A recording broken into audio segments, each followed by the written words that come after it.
First trimester intrauterine pregnancy. Obstetrical sonographic examination in the first trimester may be performed either transabdominally or transvaginally, but transvaginal sonography typically yields higher resolution images. The most common indications include confirmation of intrauterine location and exclusion of ectopic implantation, identification of cardiac motion, estimation of gestational age, and evaluation of vaginal bleeding and/or pain. It may also be used to determine fetal number, evaluate coexistent pelvic pathology, and exclude molar pregnancy. In high-risk pregnancies, first trimester sonography may aid the search for significant fetal anomalies, assist with catheter manipulation during chorionic villus sampling, or measure nuchal translucency as a part of prenatal aneuploidy screening. The first three indications are discussed here. In the first trimester, the embryo and its supporting structures develop rapidly. Early in this progression, the human embryo and its associated yolk sac and amnion lie within the exocelomic cavity.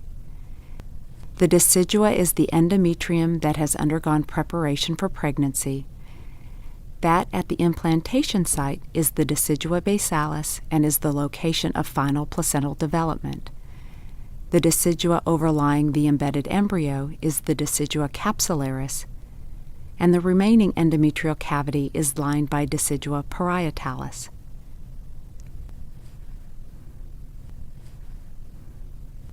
A more advanced pregnancy is seen on the right. The amnion now envelops the enlarging embryo, while the yolk sac is less prominent. The exocelomic cavity will eventually be obliterated by the expanding amnion. The capsularis and parietalis will grow closer as the uterine cavity is eventually obliterated by the growing pregnancy. One of the earliest sonographic signs of intrauterine pregnancy is the gestational sac, which is an anechoic fluid collection that represents the exocelomic cavity. This lies more to one side of the endometrial stripe. With transvaginal sonography, it can be seen by 4.5 gestational weeks, and with maternal serum beta-human chorionic gonadotropin levels between 1,500 and 2,000 milli-international units per milliliter. The decidua can help to delineate this gestational sac. Specifically, two concentric echogenic rings surrounding a round or oval anechoic area is the double decidual sac sign. With this sign, the inner anechoic oval is the exocelomic cavity.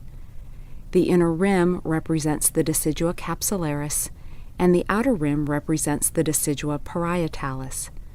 The anechoic ring between these reflects the compressed endometrial cavity. Although these decidual signs are informative, a gestational sac can be more confidently confirmed once a yolk sac is identified. The yolk sac is typically seen with a gestational sac at 5.5 weeks gestational age. Soon after appearance of a yolk sac, a 1 to 2 millimeter adjacent embryo can be seen at 5 to 6 weeks gestational age. At this early stage, a surrounding amnion is often not seen. In this cine clip, an early embryo is visible, and cardiac activity can be detected at 6 to 6.5 weeks gestation. A yolk sac is adjacent to the embryo.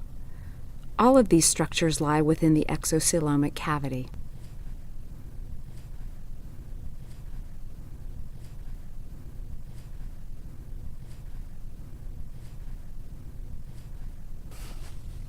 With further development, the amnion envelops the embryo, and the yolk sac diminishes in size relative to both these.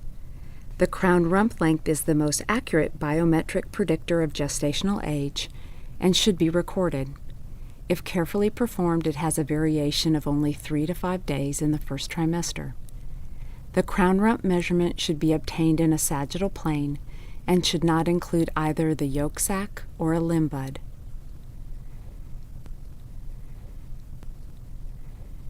In this cine clip of an 8-week embryo, again the amnion, yolk sac, and exocelomic cavity are identified.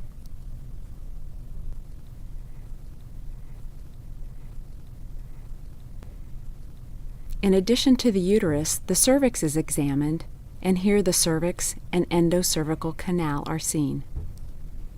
The posterior cul-de-sac is evaluated for fluid, which if present would appear black or anechoic.